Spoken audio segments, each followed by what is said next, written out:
Leprechaun 2 has the Leprechaun looking for a bride. So all that stuff about him just wanting his pot of gold, forget about it. Now he's just horny. I guess they just don't make leprechaun women like they used to. And he doesn't even have to look far.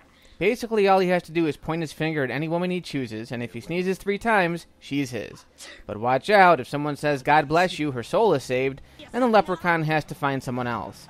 Geez, it sounds like the rules to a board game. Most of the film is set in Los Angeles, so while it never mentions any of the characters from the first film, hey, at least we get to see Tori Redding's hometown.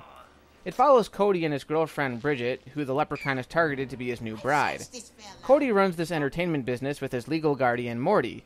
He suckers people into the citywide tour where he drives around the city in a hearse, showing tourists different places where Hollywood stars supposedly died. It's the lamest attraction I've ever heard of, and it's not cheap. Collectively, between the 4 people who go on this tour, Cody gets $300. 300 divided by 4 is 75. So this god-awful, lame-ass tour cost a whopping $75 a pop, just so we can sit in the back seat and get driven around bad neighborhoods while getting yelled at by irate civilians. I can get mugged on the subway for cheaper than that. Well, this tour sucks. I told you this was a ripoff. Morty's an old con artist who keeps trying to sell shares of the company to random bystanders. He's also a drunk, so Cody has to take over the tour, canceling plans with Bridget, which pisses her off, causing her to go off with some other punk kid. It turns out that Bridget was just upset with Cody, but this loser guy who takes her home won't get the hint. The leprechaun gets angry with him for trying to fool around with his bride-to-be, and seduces him with a pair of breasts. It's actually a hallucination. The breasts turn out to be a pair of rusty propeller blades, but man, what a way to go. Was it as good for you as it was for me? The leprechaun ends up kidnapping Bridget and taking her to his lair. In the meantime, Cody's able to grab one of the leprechaun's gold coins, which brings us back full circle. Now the leprechaun has his bride, but he's out 1 gold shilling. I say, hey, count your losses and enjoy your wife.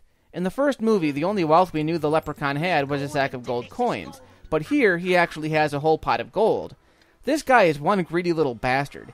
He goes as far as to attack a homeless guy just so he can steal his gold tooth. It just baffles me that his sole purpose for killing people is because of this 1 gold coin.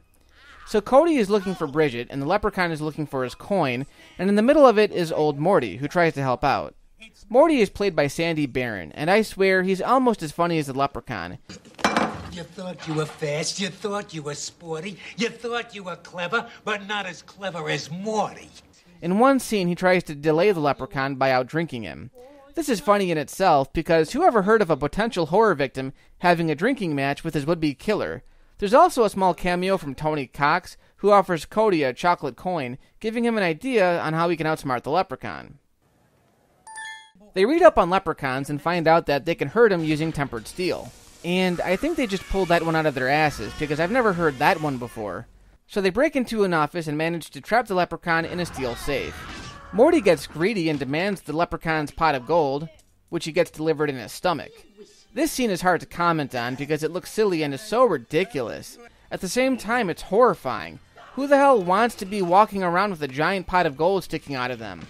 He should have had it coming out of his ass. That would have been a sight to see. He probably would have been shitting gold for a month. A security guard tries to arrest Cody for breaking and entering and gets attacked by the leprechaun driving a customized go-kart. If you read the side, it has "I want me gold" painted on the side. That's funny. Cody finds Bridget, and it all comes down to an escape through the tunnels of the leprechaun's home. It's predictable, and there's not much to say about it.